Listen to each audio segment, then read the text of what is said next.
izraelska vojaška podjetja in univerze založile z denarjem za raziskave, povezane z vojsko, ki prav tako dosega 100 milijonov.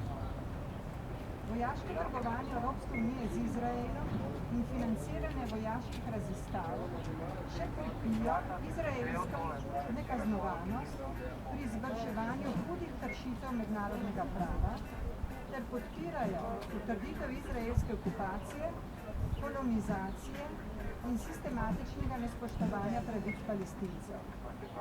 V luči zgoraj navedenega Evropsko unijo pozivamo, da zahteva takojšnjo prekinitev ognja, začne z vzpostavitvijo celostnega in pravno zavezujočega vojaškega embarga na Izrael, obsodi izraelsko pobijanje civilistov in pozove izraelsko vlado k končanju napada na Gazo.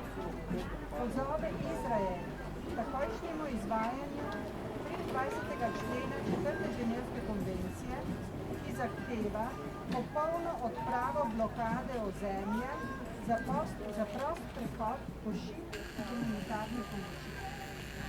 Se zavzemajo za takojšnjo prekinitev pridružitvenega sporazuma med EU in Izraelom, ki omogoča brezcarinsko trgovanje med članicami EU in Izraelom na osnovi 2.